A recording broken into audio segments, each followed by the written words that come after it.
ગામના ધમોડી ગામમાં ચૂંટણી પરિણામ બાદ તંગદિલી, હારના આક્રોશમાં ભાજપ સમર્થકોએ નવો રોડ તોડી પાડ્યાનો આમ આદમી પાર્ટીનો આક્ષેપ। સ્થાનિક સ્વરાજની ચૂંટણીના પરિણામો જાહેર થયા બાદ જ્યાં કેટલાક ઉમેદવારોમાં ખુશીની લહેર ફેલાઈ છે, ત્યાં કેટલાક ઉમેદવારોની હાર બાદ તણાવપૂર્ણ પરિસ્થિતિ પણ સર્જાઈ રહી છે।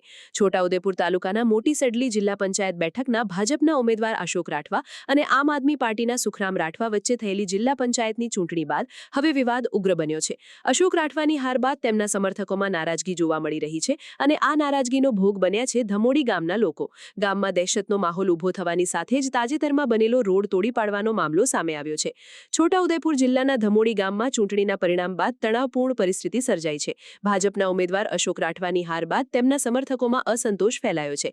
ગામ લોકોનું કહેવું છે કે આ અસંતોષ હવે ગુસ્સામાં બદલાઈ ગયો છે અને તેનો આક્રોશ ગામના સામાન્ય નાગરિકો પર ઉતારવામાં આવી રહ્યો છે। હાલ ગામમાં ભયનો માહોલ જોવા મળી રહ્યો છે, જ્યાં લોકો ખુલ્લેઆમ કંઈ બોલતા પણ ડરી રહ્યા છે।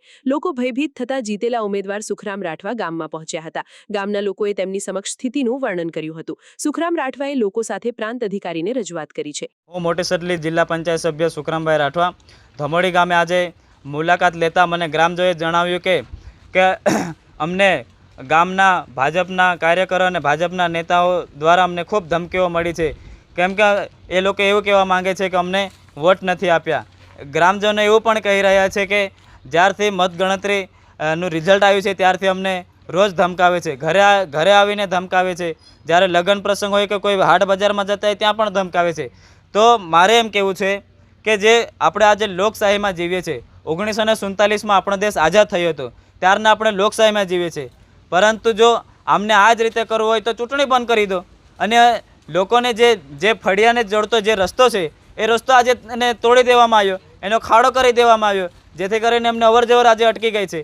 અને આજે એમને હું કહેવા માગું છું કે રોડ જે છે એ પોતાના કોઈના બાપની જાગીર નથી। આ જે રોડ છે એ જનતાના પૈસાના ટેક્સથી બનાવવામાં આવે છે, કોઈ એમના ઘરના પૈસાથી નહીં।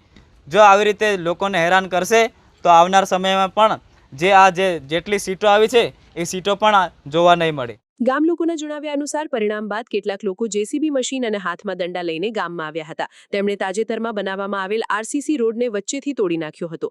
આ રોડ સ્કૂલ અને એક ફળિયાને બીજા ફળિયા સાથે જોડતો મહત્વનો માર્ગ છે, જેને નુકસાન પહોંચાડતા લોકો માટે આવન જાવન કરવું મુશ્કેલ બની ગયું છે। ઘટના દરમિયાન લોકો ભયભીત થઈ ગયા હતા, જેથી કોઈએ તેનો વિરોધ પણ નથી કર્યો।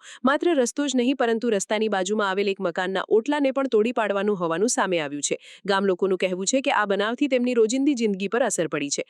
હાલ તેઓ તંત્ર પાસે ન્યાય અને સુરક્ષાની માંગ કરી રહ્યા છે। સમગ્ર મામલે હજુ સુધી કોઈ સત્તાવાર કાર્યવાહી થઈ છે કે નહીં તે સ્પષ્ટ નથી, પરંતુ ગામમાં દહેશતનો માહોલ યથાવત છે।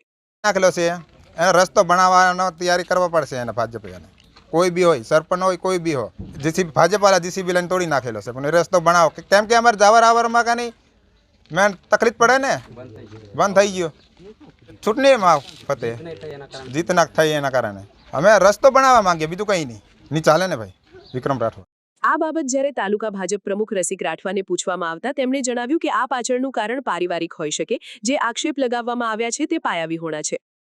હવે એ મને જાણવા મળ્યું ત્યાં સુધી એવું છે કે એમની પોતાની માલિકીની જમીનની અંદર રસ્તો નીકળેલો છે ને એ લોકોનો કંઈક પારિવારિક મામલો છે એવું મને જાણવા મળ્યું છે અને હજી હું સ્થળ ચકાસણી કરી નથી, એટલે આનાથી વિશેષ હું કહી ન શકું, પણ મને લાગે ત્યાં સુધી આ એક પારિવારિક મામલો હશે એવી મને ખાતરી છે।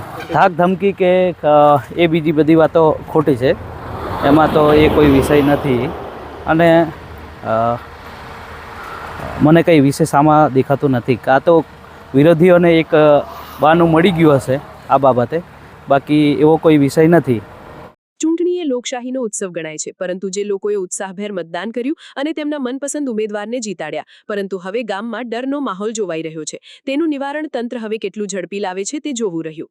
સમાચારની અવનવી અપડેટ જોતા રહો નિખરતા ગુજરાત ન્યૂઝ સાથે। નિખરતા ગુજરાત ન્યૂઝને લાઇક, શેર, સબસ્ક્રાઇબ કરો અને બેલ આઇકન દબાવીને સમાચારની ઝડપી માહિતી મેળવો।